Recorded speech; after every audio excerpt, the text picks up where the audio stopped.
team, good morning. Thank you so much for joining us. It is Tuesday, November 22nd. I hope you all are getting ready for almost Turkey Day. I'm Amy Corr, and I'm joined again this morning with Paul Blackburn, one of our amazing managing brokers out of Chicago. And we are talking about generating referrals, and this is part 2. If you were with us last week, you had an opportunity to hear a bit about how to tee yourself up for amazing opportunities of generating referrals. So let's jump in and talk to Paul again this morning. Grab your cup of coffee, make sure it's hot. I know, what do you got in there? It's looking good. Yep. Yes, and let's jump into the next episode of Coffee with Amy and Kevin. Paul, welcome back. Good to be back. Yes, he was saying it's so much fun on this set here. That's right, 2 weeks in a row. I'm enjoying it. I love it. I love it. All right, so we are back. Last week, we talked about generating referrals, but we focused on the idea of getting your database ready to go, making sure that you know who your A's would be, right? So Yep. your evangelist. Do you want to touch on that again just really quick? Yeah, exactly. These are people that don't have to be past clients, but anybody in your database who you think has a great chance of getting you referral business. Either they have great connections, or they really like and trust you, or it could be people that you've worked with and they've had a phenomenal experience with. Love it. And then we also talked about you getting yourself into a position where they're wanting to buy your time, buy your information and your insight into the market, right? right. So getting educated and making sure that you're a great teacher, maybe brushing up on some of your processes as they relate to working with a buyer, working with a seller, working with an investor or a renter, right? But today we want to then take this a little bit further and start talking about the actionable things that you can be doing as it relates to asking for a referral. So I know in your class, I absolutely love this. You actually teed up the idea of asking for referrals and giving agents the idea of the right type of mindset to Yep. be in. And you called it the Benjamin Franklin effect. So tell us about it. Yeah, so I stumbled upon this on Google and I actually looked it up. Wikipedia told me it was true, so it is. I love And what is the Benjamin Franklin effect? And what it is, we tend to think that when something is given to us, right, or we ask for something from somebody and we get it, that we are the ones that are going to have the greatest level of satisfaction out of it, right? We're going to feel the best. And that's really not the truth. The truth is that the person who is helping somebody else, who's giving something else to someone else, is really who gets the greatest benefit out of the entire, we can call it transaction or that relationship, right? So that's the mindset we really want when we go in to ask for referrals, because so many agents think that when they're asking for a referral, they're putting their client on the spot or they're making somebody else feel bad, and it's really not the case. We're actually giving them an opportunity to feel great. Yeah, I love that because I think that honestly, that is the single biggest thing that makes so many agents pause in their tracks is feeling bad about making the ask. So this Benjamin Franklin effect really says, no, actually ask them because it's going to make them feel great. Exactly right. So let's all change our mindset, people. We're going to make people feel great by asking for referrals. And so today, Paul has so many great tips. As we were kind of planning for this session, I was just like, I got to get out and start generating referrals. This is amazing. So I want to talk about you really break the idea of generating referrals into 2 different buckets. One is the direct ask, and then the second is the indirect ask. Correct. So I want to talk about the direct ask because it is probably the single most challenging thing for agents to do. And you have a couple of great approaches, and I want you to share them with us. Yeah, so the direct ask is the hardest thing for a lot of agents to do, regardless of experience. I've spoken with brokers who've been doing this for 20 plus years, and it's always the one thing that they struggle with. And it makes sense, right? Because we are going and we're asking somebody for something. And that's why that Benjamin Franklin effect, that mindset is so important going in to the direct ask. Yeah. So, the easiest way to do it is to go right for the ask. We talk a lot about Ford questions, right? And those are great questions when you're calling to catch up and keep your clients and your database in flow with you. But when you are calling to ask for a referral, I want you to jump right into it. And it could be something as simple as... Right into the deep end. Right in. It's something as simple as, hey, Thad, giving you a quick call about a work question. Do you mind if I borrow a minute of your time? He goes, yeah, sure, no problem. Well, I'm working on my business plan right now, and a big part of my plan is referrals from people such as yourself. So I thought I'd give you a call and ask you if you happen to know anybody who might be looking to make a move over the next 6 months. Maybe somebody at work or one of your neighbors. And if that says, no, actually right now I don't know anybody, you just say, hey, totally fine. If you happen to come across anybody, would you just mind, passing along my information and keeping me top of mind? Oh, sure, Paul, no problem at all. As simple as that. Then if you want to go into forward questions or catch up, you can. You've gotten the ask out of the way. And I love that direct approach because it truly is sincere, right? That's the reason why you're calling. Yeah. If you start calling and you're asking about family and friends and how work's going, and then you go in for the ask, two things are going to happen, right? One, you might not be making that person feel really good because they're going to know kind of what's going on. And two, you're not going to have fun. You're not going to be paying attention to the conversation because all you're going to be thinking about is waiting for the ask. Waiting for the ask. And how do I get over that? Right. So just jump right into it. It's going to make you feel actually a lot better. I actually thought that was so simple. Yeah. Hey, Thad, how are you? Hey, do you have a second for a quick question? Yeah. Love that. And, and then just going straight forward. And I also love the idea of, hey, because this is happening for all of us right now. Hey, I'm planning for my business for next year. And as I'm going through my pipeline and my referrals, I wanted to see if you knew of anybody. I mean, that's just such an easy thing to be able to do right away. I love that. So don't be afraid to pick up the phone. So that is by phone, but you also have a really great example in a story about how to use text messaging as a way also to just do a really direct ask. So tell us that story. Yeah. So I was running a small team training, and we had about 10 people in there. And I encouraged everybody, didn't tell them, encouraged everyone, take out their cell phone. And they had two tasks. And task number one was to find 2 or 3 people they haven't spoken to maybe in a little while and just reach out and check in. Ask them how they're doing, say hi, that's it. The other task was to find 2 or 3 people on their phone and text them and ask them specifically for a referral. And be direct. So you can blame it on me. Say you're in a team training right now and your team lead says, oh, I got to go ahead and send out 3 text messages. And the idea was to see how many referrals we would have by the end of the class, okay? And we actually had 6 referrals by the end of the class. By the end of the class? Yeah, but after about an hour and a half, 6. And here was the thing, all 6 came from the direct ask. Wow. None came just from the check-in. The check-ins are really important, and you can't do the direct ask if you're not staying in contact and checking in. But it goes to show that sometimes you really just have to go ahead and make that direct ask. And I even got a lead from it.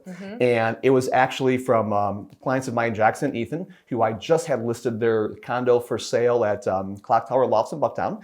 And we were under contract for a new construction single family in Logan. So I had seen them a lot because I was checking on the finishes, the progress of the house, saw them at least once a week, and did not get that referral until I made that ask. You made the direct ask. I made the direct ask. And tell everyone this, because when you asked your client, how come they waited to refer that person until you asked directly? What did he say? They just didn't think of it until I asked.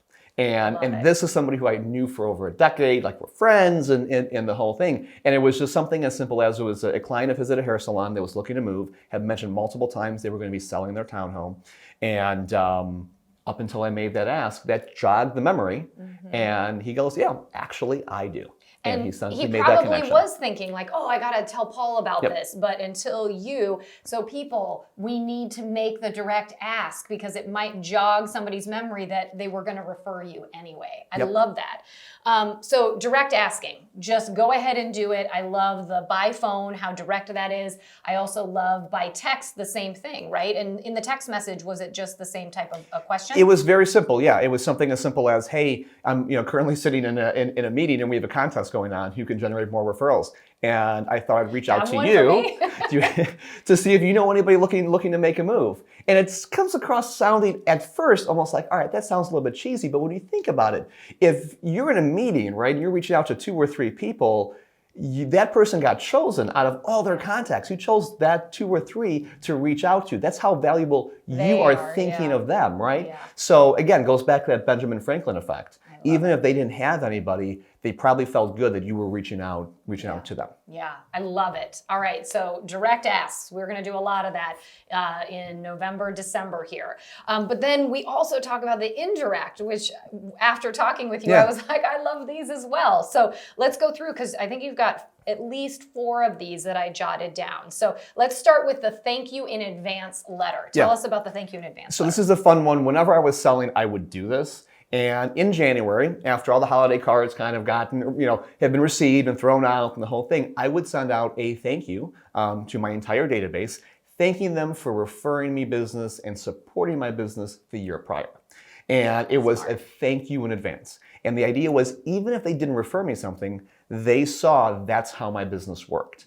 And clearly other people had referred me, right? So it makes them a little bit of a guilt trip in there, just a little bit, right? But it's done so in a very nice way. And it's also a great time, especially in January, right? Gearing up for the spring market.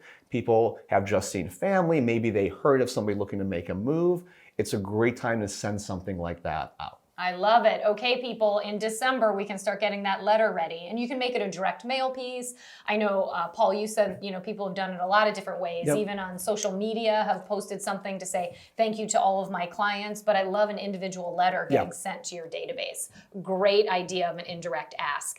The next one was thanking the referral source socially. Do you want to talk a little bit about that as being an indirect ask? This is a fantastic idea and something that's so simple.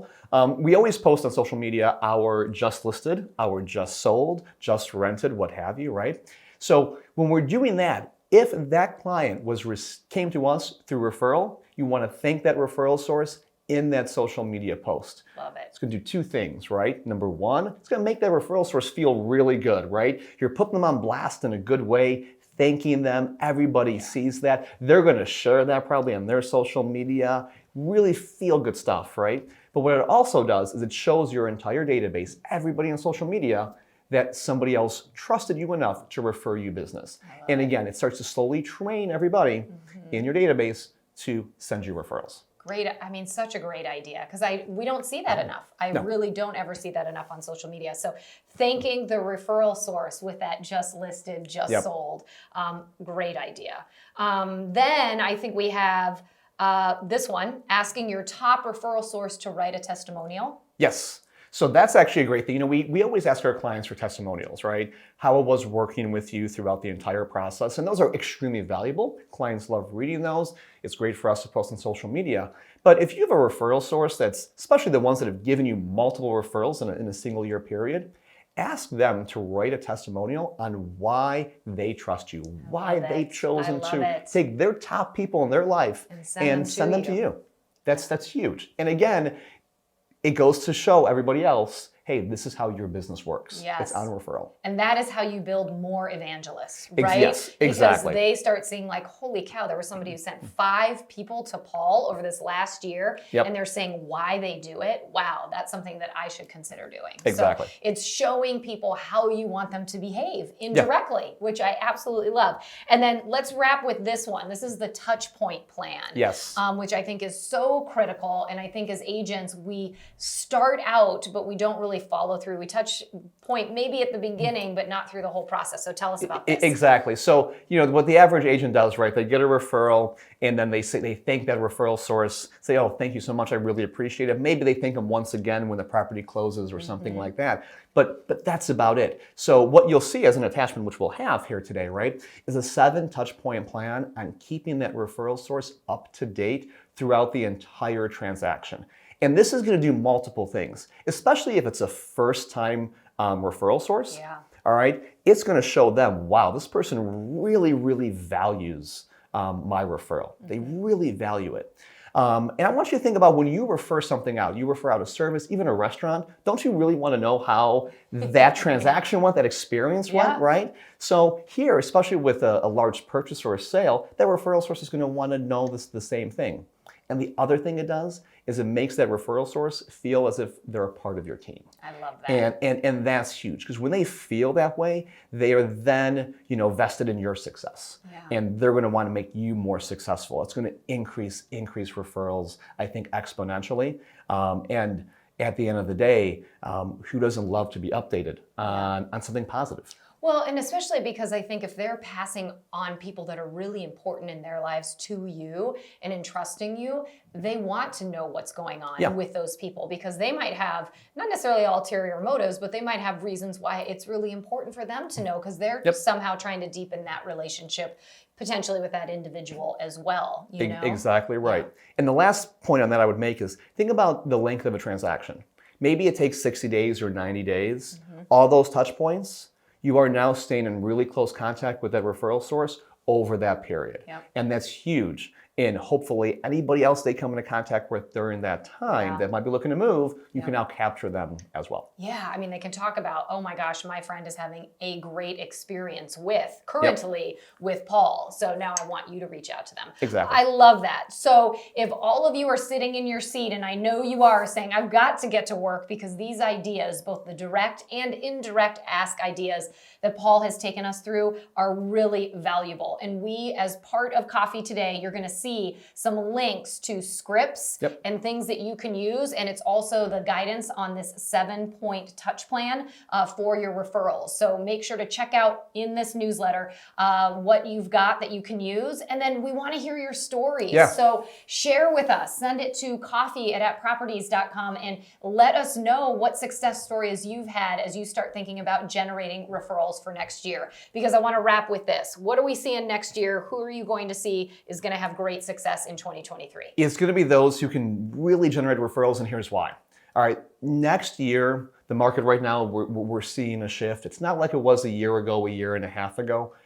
The average buyer or seller is going to be looking for expert advice. They're not going to just be walking through a random open house and just necessarily picking out as a random agent like we saw happen a lot a year ago. Because a year ago, the focus was, I got to buy a place, I got to sell quickly, I got to make this move. Now the focus is going to be, who can educate me on the market? Who can be my true advisor? So there's going to be a lot more people as they enter the market that are going to be asking, who do you know that can help me do that? So it's so important for us to make sure that we're training our database to go ahead and refer only us. I love it. I love it. Well, you have a lot of work to do, right? Lots of actions. So thank you so much for joining us this Tuesday morning. Paul, thank you so much. This has been really valuable. My pleasure. We're going to have him on again for another topic. It's fun to be here.